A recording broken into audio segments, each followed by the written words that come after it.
आज बहुत बार टाइम मिला है मम्मी के साथ घूमने का, क्योंकि अभी बीच में ट्रिप चल रहे थे, तो आज सोचा मैं और मम्मा घूम ही लेते हैं साथ में। So welcome back to my channel everyone, I hope you are doing great.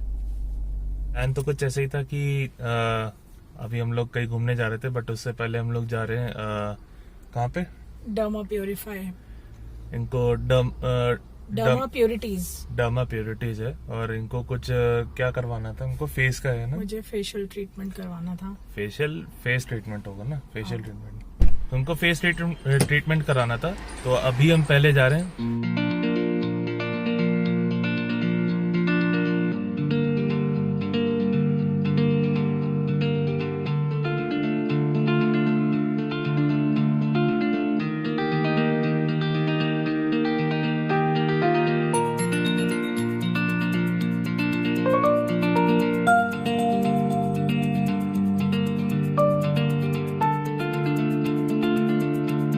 तो अभी अब बस वापस आ गए हैं। तो अम्मा, how was your experience? That was good, मजा आया? रिफ्रेशिंग। ठीक है, सैनिटाइजर अभी तो अभी जस्ट सैनिटाइज कर लिया हाथ, तो अब बात करते हैं अच्छी। तो कैसा रहा सर्विस? सर्विस बहुत अच्छा था, treatment, and it was very much refreshing and I'm feeling very good. It was done, it was not done manually. Machines were being used throughout, different sort of machines. हाँ, तो बात आती है we are talking about difference, तो difference क्या लगा normal facial में और फेस ट्रीटमेंट में, क्या फर्क लगा? एक तो सारा कुछ जो था वो मशीन्स के थ्रू था, no manual thing was done. It was a robot facial. So then there was several machines being used जो कि instant glow के लिए होती हैं। तो वो सब चीजें यूज की गई थी। एक नॉर्मल फेशियल, एक अच्छा फेशियल हम 2 से 2,500 में करा सकते हैं, and that is the reason. वो इसीलिए मैं जरूरत नहीं थी, बट इसलिए मैं बता रही हूँ कि वैल्यू है उसकी, वैल्यू दी अच्छी, कि वो डिफरेंस जो है वो पैसे का इसलिए होता है because they provide certain services, they provide certain machines on your face. Sometime value is worth more than money, है ना। तो ये चीज तो मम्मी को तो बहुत पसंद आया है, और अगर आपको भी कराना हो तो आप ये डर्मा प्योरिटीज से करवा सकते हो। ये स्पॉन्सर्ड नहीं है, अभी इतनी औकात नहीं बनी है कि अभी स्पॉन्सर होगा। तो डर्मा प्योरिटीज है ग्रेटर कैलाश में, अगर आपको करवाना हो तो यहाँ से आप करवाओ, क्योंकि हम लोग भी बहुत टाइम से सुन रहे थे, मम्मी मेरे को बता ही रही थी कि यहाँ चलना है, तो फाइनली आए, तो उनको भी एक्सपीरियंस बहुत अच्छा लगा। तो अब क्या, अब तो इतना लेट हो गए, अब खाना तो खाएंगे नहीं, तो अब थोड़ा बहुत स्नैक्स ही खा लेते हैं, और तब स्नैक्स खा के आपसे मिलते हैं। अभी रास्ते में हम लोग घर आ रहे हैं, यहाँ पता चलता है कि भैया बारिश हो रही है। ये देखिए बूंदें इतनी गिर रही हैं, बारिश भी इतनी हो रही है रोड पे, तो भैया अब तो बहुत दिक्कतें आने वाली है। एक मिनट लेफ्ट पे ले लें। अभी तो ऐसा लग रहा है कि विंटर आने वाला था, ये तो अब लग रहा है कि भैया मॉनसून आ रहा है अब तो, वो भी नवंबर के महीने में। A few moments later. जब शाम को बारिश हुई थी, तो फिर इसके बाद मौसम इतना बढ़िया हो गया है कि यहाँ पे बहुत ठंडी ठंडी हवा चल रही है, तो और अच्छे सांस भी ले सकते हैं, क्योंकि अब पॉल्यूशन भी अभी रात में तो ख़त्म ही हो गया क्योंकि बारिश हुई है। तो एक तरीके से अच्छा ही कह सकते हैं कि अच्छा हुआ है, और बहुत ठंडी ठंडी हवा चल रही। तो आप देख भी रहे हो कि मैंने स्वेट शर्ट भी पहन ली है, और मेरे लिए तो यही जैकेट है। और अभी तो थोड़ी बहुत ठंड बढ़ गई है, बट जो दिल्ली में होंगे और एनसीआर में होंगे, आई एम श्योर उनको तो पता ही चल रहा होगा कि बहुत ठंडी हवा है, उनको मज़ा भी आ रहा होगा। तो प्लीज़ मज़े लो बढ़िया, और ठंडी ठंडी हवा के।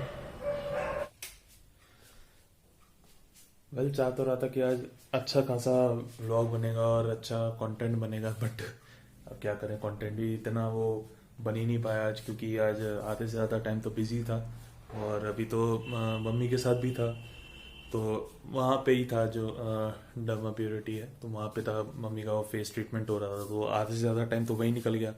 तो वहीं पे बैठ के मैंने थोड़ा टाइम पास किया, कि वीडियो एडिट किया थोड़ा बहुत, और फिर इसके बाद थोड़ा बहुत और काम रह रहा था तो मैंने वहीं पे कर लिया था। फिर इसके बाद और क्या कह सकते हैं, बैठे ही रहो पूरा टाइम पास किया, फोन पे ऐसे ही लगा रहा, इंस्टाग्राम पे लगा रहा। वेल वैसे कहा जाए तो मैंने कुछ ही दिन पहले पढ़ा था तो मैंने जिक्र नहीं किया, तो एक बहुत अच्छे एक्टर थे mister Asif Basra. I don't know मैं उनका नाम सही ले रहा हूँ या नहीं, बट उनका चेहरा सब लोग जानते हैं क्योंकि उन्होंने जो मूवीज में बहुत अच्छे मूवीज में उन्होंने बहुत ही अच्छा एक्ट करा है। और उन्होंने मेरे ख्याल से मैंने उनको जब देखा था, मतलब जो उनका कैरेक्टर जो मेरे हिसाब से बहुत ही अच्छा था, आई थिंक 2611 एक मूवी थी रिगार्डिंग टू दिस 2611 केस। तो मैंने वो देखा था, तो उसमें शायद अगर मैं गलत हूँ तो आप प्लीज कमेंट करके बता देना। तो मैंने शायद देखा था उनको एक एज अ, जैसे शायद एक वो नहीं थे, गाड़ी में ड्राइव कर रहे थे वो एज अ मुसलमान बने हुए थे उसमें भी, और टेररिस्ट भी आई थिंक उसमें बैठ के जा रहे थे, तो टैक्सी लेके जा रहे थे। तो मैंने वही उसी में देखा था कि शायद उसमें ट्रैवल कर रहे थे और वैसे ऐसे बातें कर रहे थे अच्छे से कि भैया मैं भी मुसलमान हूँ वगैरह वगैरह। फिर वो उसमें शायद बात करके वो शायद ऐसे गाड़ी एक्सप्लोड हो जाती है।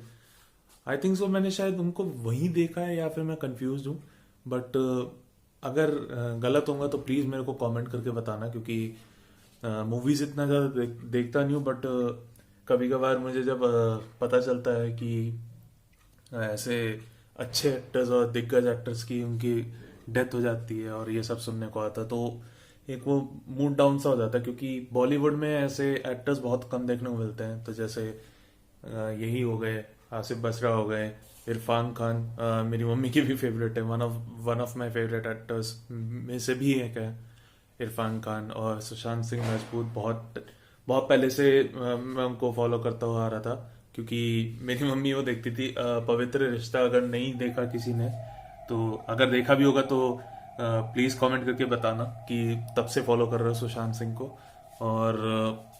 और भी बहुत बहुत अच्छी अच्छी मूवीज की थी, और Chhichhore one of the big hits in his career, और MS धोनी, मतलब ऐसी ऐसी मूवीज की है उन्होंने भी। और इरफान खान जो उन्होंने मतलब डोमिनेट किया हुआ था बॉलीवुड इंडस्ट्री में, तो ये सब चीजें सुन सुन के ना वो बहुत अजीब सा लगता है कि मतलब उनकी डेथ हो गई वगैरह और सुसाइड कर लिया एंड ऑल। मतलब ये चीज थोड़ा अजीब सा लगता है सुन के, बट क्या करें, दैट्स द लाइफ। और उनके अपने खुद के डिसीजंस होंगे, तो उसमें ज्यादा मैं पढ़ूंगा नहीं बिल्कुल भी।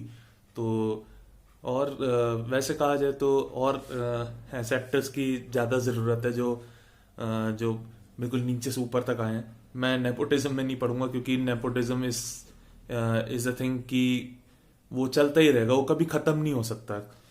क्योंकि मतलब बहुत लोगों के माइंड में रहता है कि ये नेपोटिज्म है, ये सब चलता है, हर जगह नेपोटिज्म है। बट एक चीज आपको क्लियर हो ही जानी चाहिए कि nepotism is something which we can't deal with, क्योंकि इतने मतलब हर प्रोफेशन में कुछ ना कुछ है, हर प्रोफेशन में होता है। क्योंकि एज बीइंग अ पेरेंट वो एक होता है ना कि मेरे मम्मी पापा ये सोचेंगे कि अगर मैं हूँ इंजीनियर हूँ तो मेरा बेटा भी इंजीनियर बनेगा, मैं डॉक्टर हूँ तो वो डॉक्टर बनेगा। तो वो एक उस चीज के लिए होता है कि सेफर साइड के लिए, कि कम से कम अगर कुछ नहीं कर पाया मेरा बेटा या मेरी बेटी कुछ नहीं कर पाए, तो उनको एक प्लेटफॉर्म मिल जाएगा कि चलो तुम वो नहीं कर पाए तो चलो तुम मेरी हेल्प लेके तुम मेरे ही प्रोफेशन में हेल्प कर लो।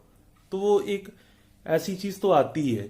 नेपोटिज्म इज समथिंग जो कभी खत्म नहीं हो सकता, उस पे अगर ना ही बात करें तो ज्यादा अच्छा है।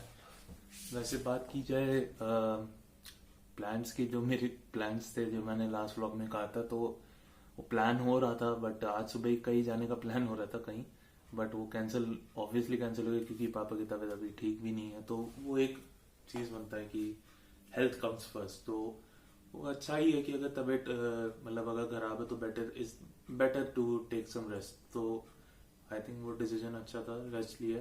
और ऑब्वियसली दिवाली के बाद तो सबको थकान होती ही होती है, बट ये दिवाली वाला जो हफ्ता गया है वो बिल्कुल ही अजीब सा गया है। मतलब सफाई भी करी है सब घर में बैठ के, और मतलब दोनों मम्मी पापा बाहर मतलब दोनों सर्विस पर्सन हैं, दोनों बाहर मतलब ऑफिस में काम करते हैं, तो घर का ध्यान तो लिटरली कोई भी नहीं दे पाता है।